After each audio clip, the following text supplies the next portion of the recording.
네, 안녕하세요. 지난 금요일 발표된 페이스 원 딜이라는 이 미중 간의 무역 협상 이후에 중공 경제 해체 경로를 점검을 해보려고 합니다. 이 페이스 원 딜 합의 경과, 그다음에 그 내용을 보면요. 워싱턴에서 10월 7일부터 이틀간 미중 차관급 협상이 있었고 10일부터 이틀간 장관급 협상이 있었죠. 그리고 트럼프 면담을 거치면서 미중 간의 15개월가량의 무역전쟁의 첫 합의라는 것이 이 페이스 원 딜이라는 이름으로 공개가 되었습니다. 그런데 차관급 회담이 진행되는 도중에도 미국이 신장 지역 위구르 소수민족에 대한 중공의 인권 탄압을 이유로 하이크 비전 등 28개 IT 대기업하고 관련 기관들 대거 엔티티 리스트에 올려서 미국 기업과 거래를 금지하고 또 이 지역에서 인권 탄압에 책임이 있는 관료들 비자 제한 조치 발표해버리고 이랬죠. 그래서 여기에 반발해서 중공 대표단들이 일정을 하루 또는 이틀 단축해서 목요일 또는 금요일 돌아갈 거다, 이런 보도가 사우스 차이나 모닝 포스트 이런 데서 계속 나왔었습니다. 그러나 어쨌든 중공이 스몰 딜 여전히 하고 싶다, 이런 의사를 계속 밝히니까 회담은 이어졌고요. 그래서 양측의 최소한의 이해관계가 공통되는 것을 이 페이스 원 딜이라는 이름으로 일단 발표를 한 것 같습니다. 그래서 페이스 원 딜이 대단한 건 아니고요. 3주 이내에 이것을 트럼프하고 시진핑이 정상회담하면서 사이닝하고 그 이후에 바로 페이스 2 또는 페이스 3 이런 협상을 하기로 한 것, 이게 오히려 더 의미가 있는 것 같습니다. 중공의 스몰 딜 2 트랙 주장과 미국의 빅 딜 1 트랙 주장이 대립을 하다가 서로에게 가장 절실한 부분을 일단 주고받은 것 같습니다. 최소의 범위에서 주고받은 것 같습니다. 중공이 미국산 농산물 400에서 500억 불 대량 구매하는 대가로 15일부터 인상 예정이던 관세를 올리지 않는 것이 핵심이고요. 3주 이내에 트럼프와 시진핑이 이 합의를 사인한 후에 바로 페이스2 협상을 시작한다는 겁니다. 그래서 페이스2에서 끝날지 또는 페이스3로 넘어갈지 그것도 미지수입니다. 트럼프 말에 의하면 페이스2 또는 페이스3로 간다, 이런 뜻이죠. 그런데 왜 이게 농산물을 매개로 페이스 원 딜이 이루어졌을까? 이걸 잠시 한번 생각해 봤습니다. 이게 과연 미국의 약한 고리일 수 있겠는가? 그 다음에 향후 협상에서 농산물 관련되는 쟁점이 만약에 남아있을까? 이런 걸 한번 생각해 봤습니다. 표를 보시면 미중 무역전쟁 이전에 중공이 미국 농산물을 매년 한 200억 불 정도 수입을 했습니다. 이 중 압도적인 비중이 바로 대두라는 거 아닙니까? 이 대두는 중공에서 가축 사료로 사용됩니다. 주로 돼지 사료로 사용되겠죠. 그런데 2018년 중공의 미국산 농산물 수입이 3분의 1로 줄었고요. 2019년에는 2018년보다도 더 감소한 것으로 알려지고 있는 거죠. 중공은 트럼프의 지지 세력이 미국의 농업 부문이고, 그래서 미국 농산물 수입을 막아버리면은 트럼프의 재선 전략에 타격을 줄 수 있을 것이기 때문에 이것을 무역 협상의 지렛대로 활용한다는 그런 계산이잖아요. 근데 제가 보기에는요, 미국이 대두 생산 늘린 것은 중공이 그동안 지속적으로 대량 구매했기 때문이고요. 그 다음에 중공은 분명히 식량과 에너지 수입국입니다. 미국에서 안 사면 어딘가에서는 사와야 되는 그런 나라입니다. 그럼 왜 미국에서 샀을까? 미국산 대두가 가장 유리했기 때문일 겁니다. 그런데 농산물은 1년 단위로 재배를 하잖아요. 만약 중공이 구매 중단할 것을 1년 전에 알았다면 그럼 미국은 적절하게 대두 생산을 줄였을 거 아닙니까? 그렇다면은 중공이 미국산을 안 사가고 미국 이외의 다른 곳에 산다면은 미국은 중공 이외의 다른 곳에 팔면 그러면 글로벌 수요 공급에 큰 차이는 없는 것이고, 또 그래서 미국 농업 부분 타격도 그다지 크지는 않았을 거 아닌가? 크지 않았을 거 아닙니까? 어차피 글로벌 곡물 시장에서도 미국 농산물이 가장 품질 좋고 저렴한 생산비, 이걸로 이제 경쟁 우위에 있는 것이고, 왜냐하면 가장 첨단 기술에 대량 생산하기 때문이죠. 또 글로벌 곡물 유통 시장도 상위 4개 기업 중에 3개 기업이 미국 기업 아닙니까? 사실상 미국 기업이 장악하고 있다고 봐야죠. 그런데 지금처럼 농사 다 지어 놨는데, 즉 예년처럼 생산해 두었는데, 즉 중공이 사갈 만큼 생산해 두었는데 갑자기 안 사가면은 이 재고 처리가 부담이 되는 거 아닙니까? 그래서 미국으로서는 일시적으로 대응하는 문제가 이제 발생한 것이라고 저는 보고 있습니다. 그렇다면 미국으로서는 이러한 문제의 재발을 방지를 하기 위해서 이번 페이스 1을 문서화하는 과정 또는 이후 협상 과정에서라도 농산물 구매 계약 이거 장기화시키고, 그 다음에 구매 중단 결정 후 최소한 한 1년 정도 그 후의 효과가 발생하고, 만약 그 이전에 계약대로 구매를 이행하고 이걸 위반하면 벌금을 내는 그런 조항으로 안전장치를 확보하려고 할 가능성이 매우 높을 것 같습니다. 만약에 제가 협상 대표라면 당연히 이러한 조항 요구하고요. 이거 관철시킬 것이고요. 이걸 합의를 안 해주면 페이스 1 자체를 깨버리는 것도 불사할 것 같습니다. 예. 이러한 장기 계약은요, 계약법상 아무런 문제가 없고요. 이미 중공이 무역 무기화한 전과가 있기 때문에 미국으로서는 당연히 이러한 안전장치를 고려를 해야 하는 겁니다. 그래서 실제로 지금 미중 협상 간에 이것이 쟁점이 되고 있는지 저는 알 수가 없습니다. 그러나 논리적으로 추론한다면 당연히 이런 장치를 집어넣는 것이 당연하다, 저는 이렇게 보여지는 겁니다. 그래서 미국 대표들이 등신이 아닐 것이기 때문에 이 문제에 쟁점이 되지 않을까 생각합니다. 장기적으로 미국이 대두 생산을 하지 않으면 중공은 손해입니다. 중공은 식량 수입국이라는 사실은 절대로 변하지 않습니다. 미국은 중공이 대두 안 사면 그만큼 대두 생산 줄이고요. 다른 품종 생산하면 되는 겁니다. 네. 한편 원래는요, 또 중공의 돼지열병이라는 이 재앙적 사태가 전개된 것도 중공 측 태도 변화 주요 원인이 아닌가 이렇게 생각이 됩니다. 저희들 그때 신장 위구르 지역 추가 제재하는 거 보고 보따리 싸지 않고 끝까지 남아서 미국 바지 가랑이 잡고 늘어진 거 아닙니까? 상당히 굴욕적 협상 아니겠습니까? 이러한 중공의 태도 변화의 주요 원인이 중공의 지금 돼지열병 때문에 재앙사태가 발생했다 이겁니다.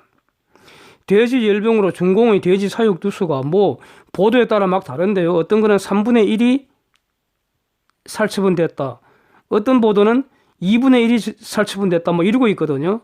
야, 이거 말이 지금 3분의 1, 2분의 1이지 엄청난 국가적, 역사적 대재앙 사태 아닙니까?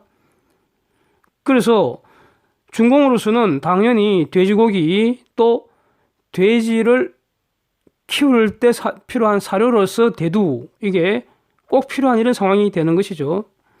그래서 중공 사람들의 돼지고기 식습관에 따라서 향후 상당 기간 동안 돼지 사육이 집중적으로 늘어날 것이기 때문에 중공의 미국산 대두 수요는 증가할 수밖에 없다.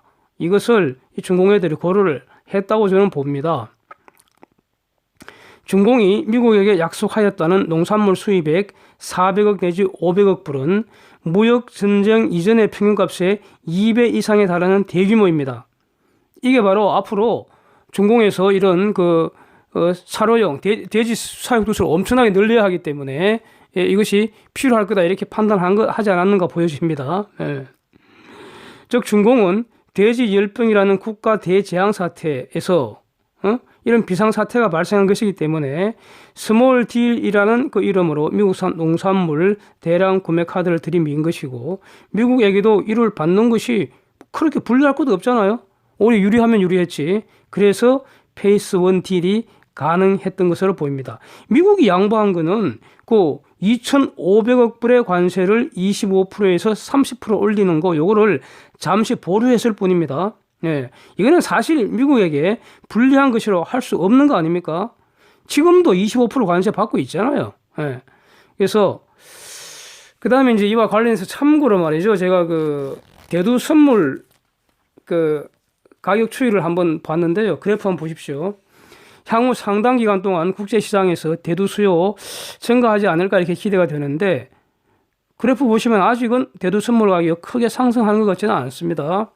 물론 지난 한 달간 상당히 상승은 했습니다. 이후에 대두선물 가격 움직임 한번 흥미롭게 관찰해 보겠습니다.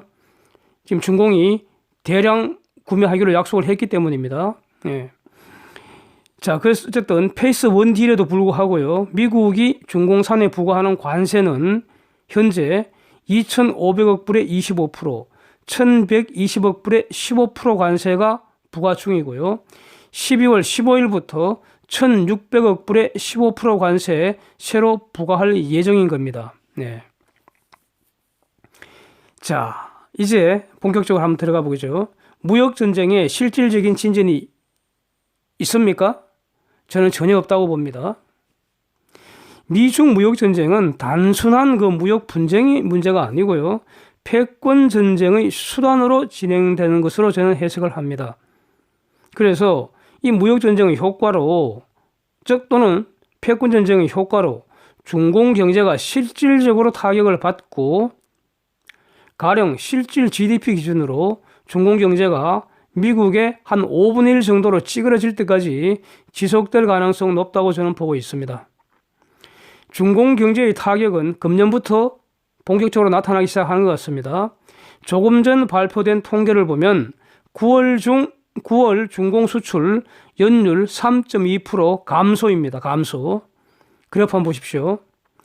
중공 경제 쇠락은 하반기 더 가속되고 내년 이후 지금보다 훨씬 더 심각하게 박살이 나기 시작할 것으로 저는 보고 있습니다. 금년 4분기 이내에 실질 GDP 성장률 5%대로 추락할 것이고요.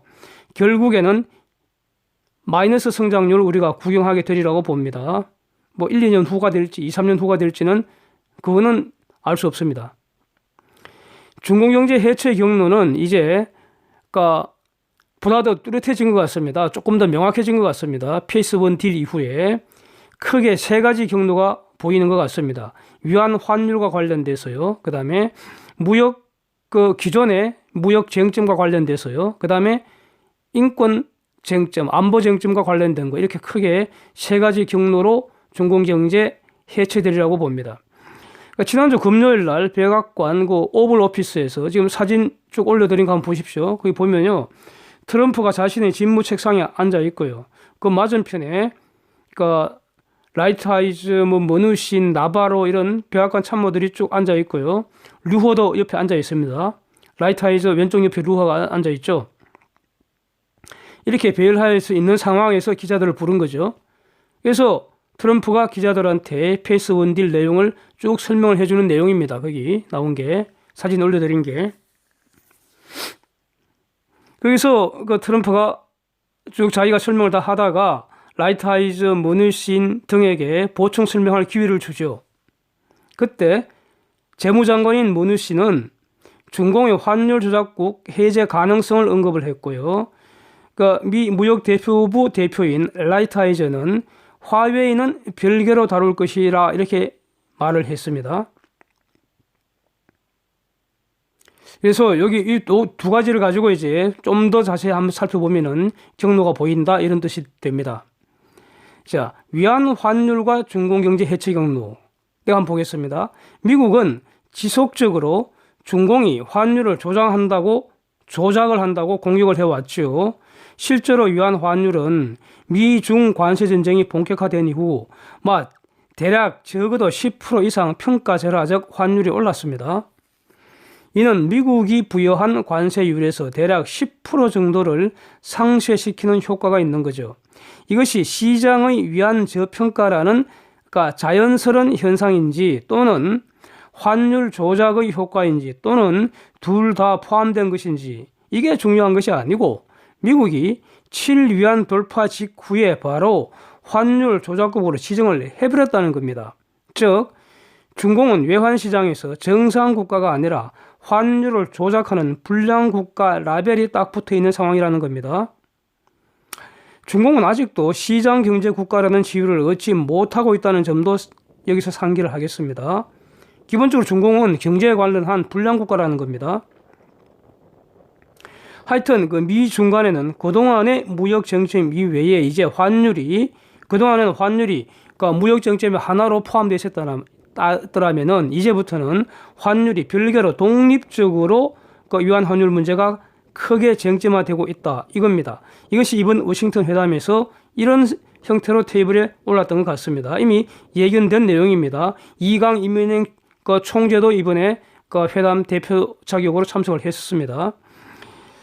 그리고 이 위안 환율 문제에 상당한 진전이 있었던 것으로 우리는 짐작을 해야 합니다. 상당한 진전이란 뭡니까? 환율 조작 이전 상태로 되돌리라고 미국이 요구를 했을 것이고, 그래야 환율 조작국 지정을 해제할 거 아닙니까? 이에 대해 중공이 원칙적으로 동의를 했으니까 문유순이 저렇게 세상 앞에서 대통령 앞에서 보고를 하는 거 아니겠습니까? 그러면은 위안 환율을 어느 정도로 되돌리라고 미국이 요구를 했을까요? 네, 이거 요구한 거는 분명한 것 같습니다. 네. 일단 10% 절상시킨다면 대략 6.3 이내입니다. 중공이 과연 어느 정도로 위안 환율을 되돌려야 미국이 환율 조작국 지정을 철회하겠습니까? 이를 두고 미중 간에 본격적인 밀당이 지속될 것이다 이렇게 짐작이 됩니다. 그렇다면 문제는 여기서부터죠. 이렇게 중공이 위안 환율을 되돌린다면 과연 중공 경제에는 무슨 일이 일어나겠습니까? 위안 환율을 끌어내리는 방법은요 딱 하나밖에 없습니다. 중공이 보유 중인 달러를 중공 외환 시장에서 매도하는 거, 이 방법 외에는 없습니다. 네. 중공이 달러를 프린트할 수도 없고요. 달러를 어디 가서 훔쳐올 수도 없잖아요. 네. 자기가 가진 달러를 매도하는 수밖에 없다 이겁니다. 다른 방법은 없습니다. 그래서 지금 중공은 수출이 감소하는 상황이고 외국인 직접 투자 또한 감소하는 상황이기 때문에 외환 시장에 매도할 달러의 출처는 결국 중공의 외환 보유고를 사용하는 것이고 구체적으로 중공이 보유한 미국채 매각해서 그 자금을 사용할 가능성이 높다는 것이죠. 결국 중공이 보유한 외환 보유액 지금 3조 900억 달러 정도인데 이거 2조 달러대로 붕괴하는 거 시간 문제라고 저는 봅니다. 자, 그런데요, 본질적으로 위안 환율은 저는 장기적으로 지금보다 현저히 상승하리라고 저는 보고 있습니다. 장기적으로 위안 환율 오를 수밖에 없습니다. 왜냐하면 장기적으로 중공 경제는 지금보다 더 쇠락할 것이기 때문입니다. 그래서 중공이 일시적으로 환율 조작국 상태 벗어나기 위해서 또 구체적으로는 미국의 압력에 굴복해서 위안 강세하도록 개입하는 이 시기에 중공을 탈출하려는 기업들, 개인들은 이 시기에 집중될 가능성이 있다. 이런 뜻입니다. 간단하게 단순한 모델을 한번 예시해 보겠습니다. 가령 미국 기업이 1달러 5위안으로 1억 불을 중공에 투자하는 경우를 가정을 하면 수수료 공제 후 5억 위안보다 적은 돈을 손에 쥐고 중공에 투자를 시작하는 거죠. 그래서 중공에서 장사를 잘 해서 돈을 벌어서 한 7억 위안이 되었다고 칩시다. 그래서 만약 그 중공을 탈출하려고 했더니 위안 환율이 10위안이 되어 있다면 그럼 어떻게 됩니까? 7억 위안을 10위안으로 달러로 바꾸면 수수료 공제 후에 0.7억 불보다 적은 돈을 받게 되잖아요. 결국 달러 베이스로 미국 기업은 최소 0.3억 불 이상 손해가 납니다. 즉 중공의 환율 조작으로 미국 기업이 최소한 0.3억 불 이상 손해본 것이라는 것이 미국 측 논리 중에 하나라는 겁니다. 이를 방지를 하려면 중공이 환율 5위안을 유지를 하면 됩니다. 그러면 이 미국 기업이 받을 달러는 1.4억 불에서 수수료 공제한 금액이 되는 거 아닙니까? 그래서 미국 측은 대략 40% 이익을 실현할 수 있게 되는 거죠. 네? 그러니까 지금 그 중공의 그 외환 시장은 시장 원리에 따라 작동되는 것이 아니고 중공 당국이 고시를 하잖아요. 고시를. 그 고시 달러를 바꾸지 말고 이전 수준으로 유지하라는 겁니다. 그게 미국 측 요구입니다.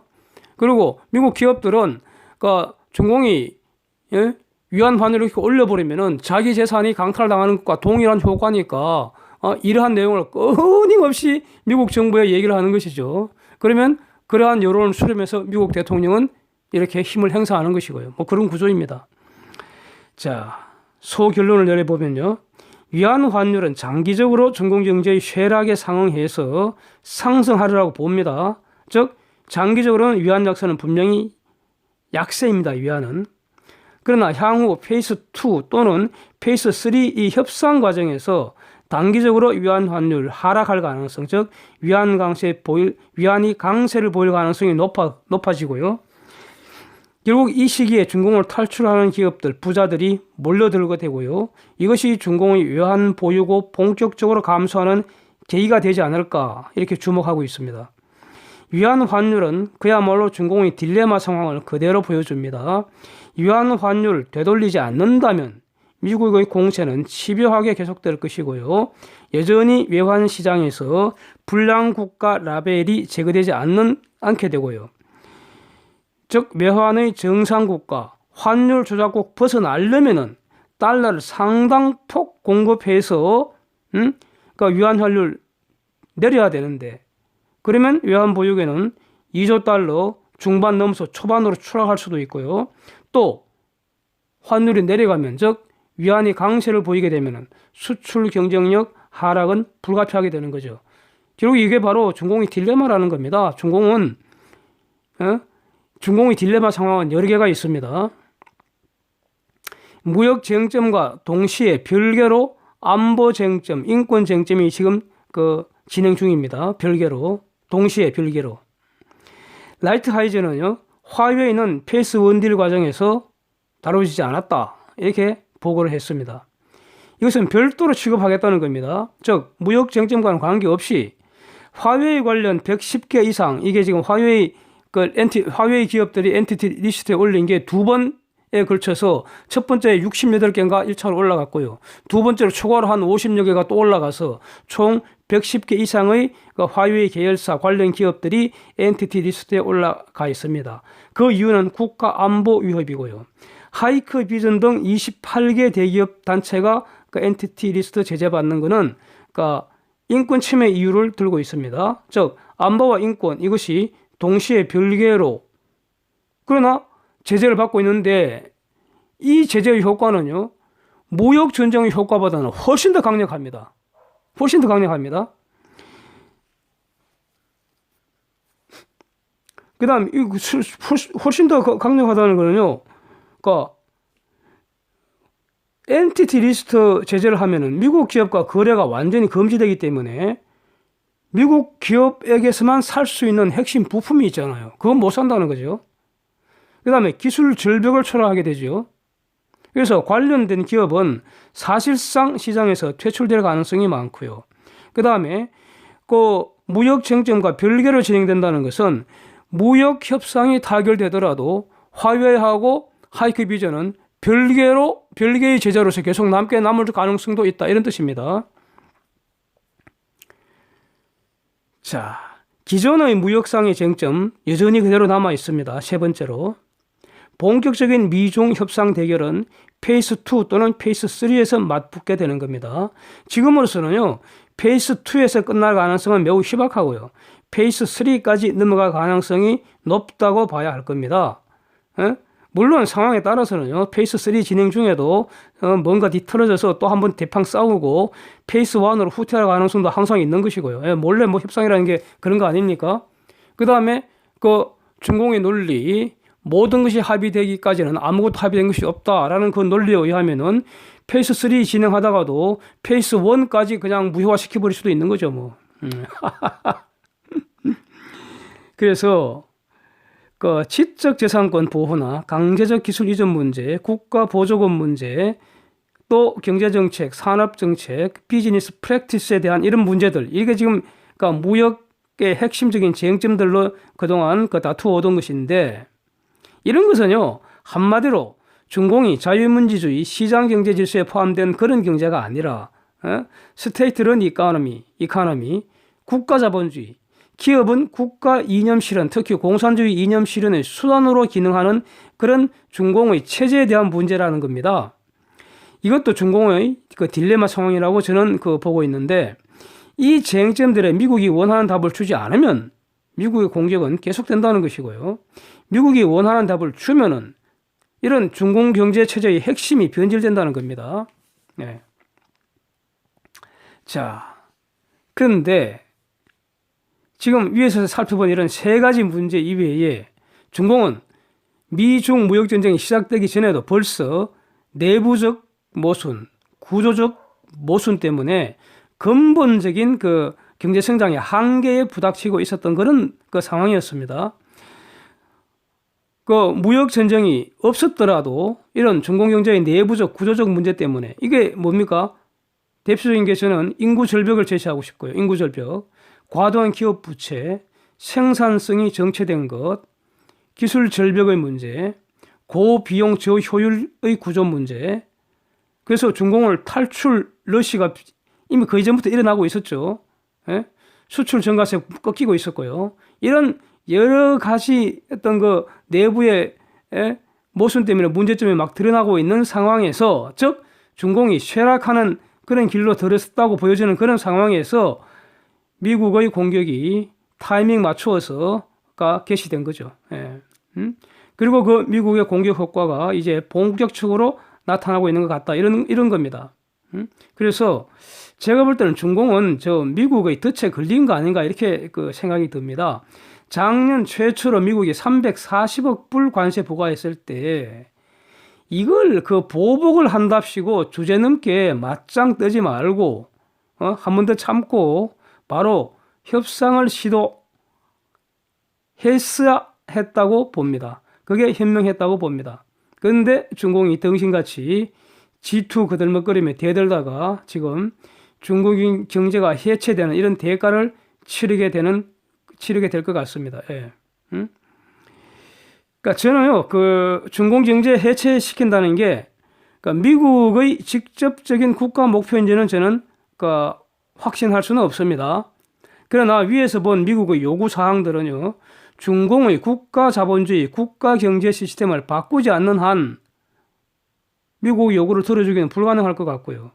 그리고 이것은 최후까지 중공이 움켜쥐고 놓지 않으려 할 것 같고요. 그 과정에서 경제가 급속도로 망가진다 이런 뜻입니다. 그래서 외환보유고 감소하고요. 이 외환보유고라는 게 지금 중공이 엄청 많다고 그러지만 저 경제 규모에 비교하면 사실상 그렇게 많은 거 아닙니다. 그러니까 제일 많을 때가 4조 달러 직전까지 갔었거든요. 1조 달러 금방 사라지고 없습니다. 지금 3조 900억 달러에 불과합니다. 상황에 따라서 2조 달러 밑으로 추락하는 거 1년 이내에도 가능합니다. 중공 탈출 더욱 가속되고요. 그러면 외환 통제 더 엄격하게 시행될 겁니다. 지금도 외환 통제되고 있습니다. 네. 외환 위기 올 수 있는 거죠. 그러면 신용 등급, 국가 신용 등급 강등되고 이런 뉴스 신문지상에서 보게 되는 날이 멀지 않아 곧 닥치지 않을까 이렇게 저는 기대하고 있습니다. 한편 민간 기업들 중심으로 기업부도 급증을 더할 것 같습니다. 이미 작년에 기업부도 사상 최고치였고요. 금년에 작년값을 현저히 추월할 것이고요.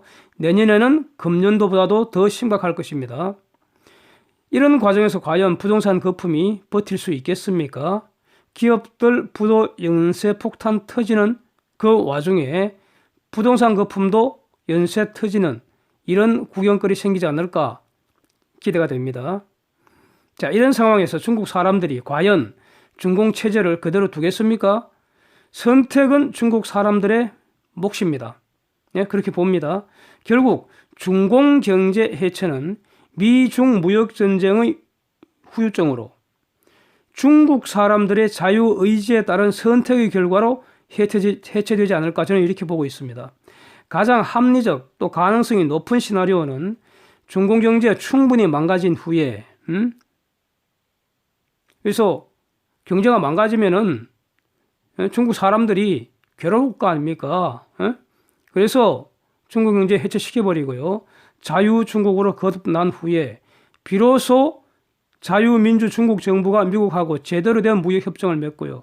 그제서야 미국의 공격이 끝난다 이겁니다. 그때부터 중국 경제는 새로 시작하는 것이 아닐까 이렇게 저는 보고 있습니다. 중공이 끝나고 중국이 시작된다 이런 것입니다. 예. 이상입니다. 예. 오늘도 함께 해주셔서 감사드립니다.